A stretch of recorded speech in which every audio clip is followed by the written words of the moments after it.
ఏపీలో మొంతా తుఫాన్ దూసుకొస్తోంది. మరో గంటలో తీరాన్ని తాకనుంది. తూర్పుపాలెం, కేశవదాస్పాలెం మధ్య తీరం దాటనుంది.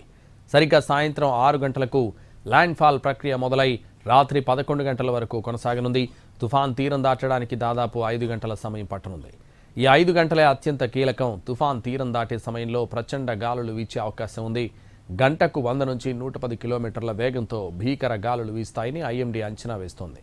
దీంతో తీర ప్రాంతాల్లో సముద్రం అల్లకల్లోలంగా మారనుంది. పెద్ద ఎత్తున రాకాసి అలలు ఎగసి పడతాయి. గాలుల ఉధృతికి చెట్లు, కరెంటు స్తంభాలు నేలకూలే ప్రమాదం ఉంది. హోర్డింగ్లు, ఫ్లెక్సీలు, పురాతన ఇళ్లకు ముప్పు పొంచి ఉంది. తుఫాన్ ప్రభావిత ప్రాంతాల్లో కమ్యూనికేషన్ వ్యవస్థ దెబ్బతినే ఛాన్స్ ఉంది.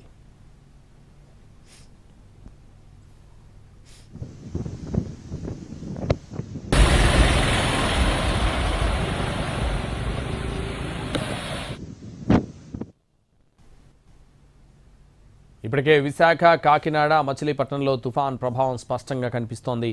భీకర గాలులకు ఎక్కడికక్కడ చెట్లు నేలకూలుతున్నాయి.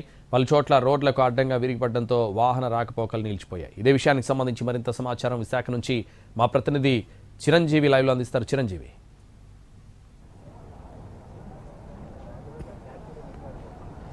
సంతోష్, ప్రస్తుతం మోంతా తీవ్ర తుఫాన్ ఎఫెక్ట్ అనేది స్పష్టంగా ఉమ్మడి విశాఖ జిల్లా మీద స్పష్టంగా కనిపిస్తుంది. గంటకి 70 నుంచి 80 కిలోమీటర్ల వేగంతో ఈదురుగాలు వీస్తుండడంతో ప్రస్తుతానికి ఇటు తీరం వెంబడి బలమైన ఈదురుగాలు వీస్తున్నాయి. మరోవైపు సముద్రం కూడా అల్లకల్లోలం మారింది. ఇక ఇటు ఏదైతే ఇళ్ల స్థలాలు అదంటే మిగతా నగరం వైపు కూడా చూసుకుంటే అటు కూడా దీని యొక్క ప్రభావం చాలా ఎక్కువగా కనిపిస్తుంది.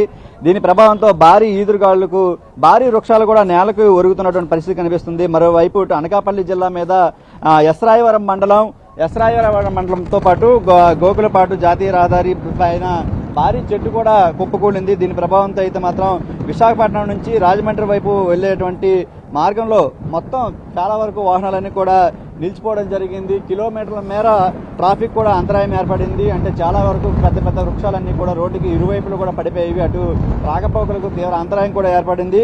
అయితే హైవే సిబ్బంది వెంటనే పోలీసులు హుటాహుటిన చేరుకుని చెట్టును తొలగించే క్రమంలో మొత్తం అంతా కూడా కింద కూడా పడినటువంటి పరిస్థితి కనిపిస్తుంది. మరోవైపు ప్రయాణికులు కూడా చాలా వరకు కొంచెం గాయాలు కూడా పాలైనటువంటి పరిస్థితి కనిపిస్తుంది. ఇదే నేపథ్యంలో చూసుకుంటే ఇంకోవైపు తీరం వెంబడి బలమైన ఈదురుగాలు వీస్తున్నాయి.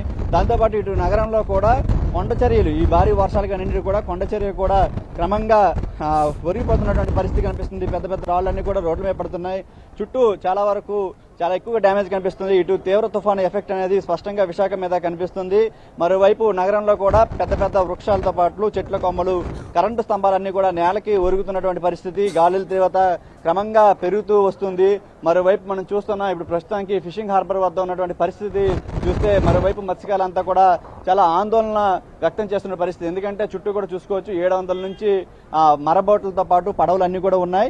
ఇవన్నీ కూడా ఈ తుఫాన్ తీరం తాకే సమయంలో గంటకి 100 నుండి 110 కిలోమీటర్ల వేగంతో గాళ్లు వీచే అవకాశం కనిపిస్తుంది. కాబట్టి ఖచ్చితంగా వాళ్ళంతా కూడా ఈ పడవలు, బోట్లు, లంగర్లేసినటువంటి బోట్లు అన్ని కూడా ఎక్కడ తెంచుకుని ఈ తాడులను కూడా తెగిపోయి సముద్రంలో కొట్టుకుపోవడమో లేదంటే ఒకదానికి ఒకటి ఢీకోవడం జరుగుతుందో అని చెప్పేసి ఆందోళన చెందినటువంటి పరిస్థితులు కూడా కనిపిస్తున్నాయి. మరోవైపు నగరంలో ఉదయం నుంచి కూడా ఎడతెరిపి లేకుండా ఫ్లాష్ ఫ్లడ్స్, అంటే ఉన్నట్టుండి ఒకసారిగా భారీ వర్షాలు కురవడం, ఏదైతే కొండవాళ్ళ ప్రాంతాలు అన్ని కూడా చాలా ఇబ్బందులు ఎదురుతున్నారు. గోడలు అన్ని కూడా కూలిపోతున్నాయి. ముఖ్యంగా అధికారుల యంత్రాంగం కూడా ఎవరైతే ఈ తుఫాను ప్రభావిత ప్రాంతాలు ఉన్నాయో అన్నింటినీ కూడా పునరావాస కేంద్రాలకు చేరుకోవాలని చెప్పేసి ఇప్పటికే సహాయ చర్యలు అన్ని కూడా అందిస్తున్నటువంటి పరిస్థితి కనిపిస్తుంది. ఈ నేపథ్యంలోనే తీవ్ర తుఫాను ప్రభావం అనేది క్రమక్రమంగా పెరుగుతుంది. మరో 2-3 గంటల్లో దీని ప్రభావం మరింత భయంకరంగా కొనసాగే అవకాశం ఉన్నందున ఖచ్చితంగా దీని యొక్క ప్రభావం ఇటు నగరంలో ఉన్నటువంటి భారీ చెట్లు అన్నీ కూడా చాలా వరకు నేల కొరిగే ప్రభావం అవకాశం కూడా కనిపిస్తుంది. ఈ నేపథ్యంలో దృష్టిలో పెట్టుకుని ఎన్డీఆర్ఎఫ్, ఎస్టీఆర్ఎఫ్ బృందాలు కూడా ఇప్పటికే పూర్తి స్థాయిలో సన్నద్ధమయ్యాయి. ఎక్కడ ఎటువంటి డ్యామేజ్ జరిగినా సరే ఖచ్చితంగా వెంటనే సంఘటనా స్థలానికి చేరుకుని హుటాహుటిన పూర్తి స్థాయిలో అక్కడ అన్నింటిని కూడా తొలగించేందుకు తుఫాను ప్రభావిత ప్రాంతాలన్నింటినీ కూడా నిఘా పెట్టడం జరిగింది. ప్రస్తుతానికైతే తీరం వెంబడి ఈదురుగాల సంఖ్య బలం అనేది ఇంకా పెరుగుతూ ఉంది. గంటకు 80 కిలోమీటర్ల వేగంతో ఈ విధంగా బలమైన గాలు వీస్తున్నాయి. సముద్రం కూడా అల్లకల్లంగా మారినటువంటి పరిస్థితి అయితే ప్రస్తుతం మనం చూస్తున్నాం. సంతోష్, చిరంజీవి, అయితే ఎన్ని గంటల సేపు ఇంకా ఈ గాలుల ప్రభావం ఉండే అవకాశం ఉంది? వాతావరణ శాఖ అధికారులు ఏమంటున్నారు?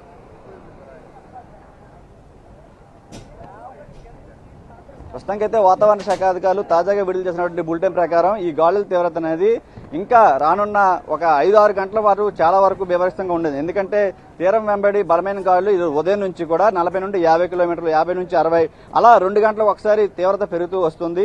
మరి తుఫాన్ అనేది తీరాన్ని తాకే సమయంలో దీని యొక్క ప్రభావం గంటకి 100 నుండి 110 కిలోమీటర్ల వేగంతో వచ్చే అవకాశం కనిపిస్తుంది. కాబట్టి ఖచ్చితంగా ఇది తీరం తాకే సమయంలో గంటన్నర పాటు కూడా ఇది ఉపరితలం మీద ఖచ్చితంగా దీని ప్రభావం ఉంటుంది. కాబట్టి ఆ సమయంలో 100 నుండి 110 కిలోమీటర్ల వేగం అంటే ఆ స్థాయిలో వచ్చిందంటే మాత్రం ఖచ్చితంగా పెద్ద పెద్ద వృక్షాలతో పాటు కరెంటు స్తంభాలు అన్ని కూడా నేల కొరిగే అవకాశం ఉంటుంది. కాబట్టి అలాంటి ప్రమాదకరమైనటువంటి ప్రాంతాల్లో ఉన్న వాళ్ళంతా కూడా సురక్షిత ప్రాంతాలకు చేరుకోవాలని చెప్తున్నారు.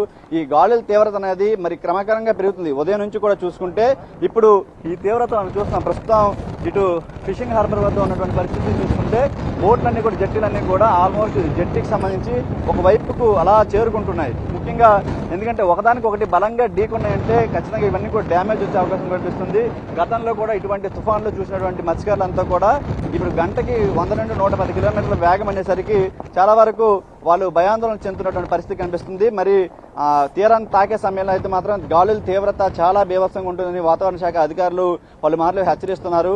దానికి తగ్గట్టుగానే గంటకు కూడా గాలుల తీవ్రత అలా క్రమంగా పెరుగుతున్న నేపథ్యంలో ఈ తుఫాన్ పట్ల ప్రజలంతా కూడా చాలా వరకు భయాందోళనకు గురవుతున్న పరిస్థితి కనిపిస్తుంది. Santosh, thank you Chiranjeevi.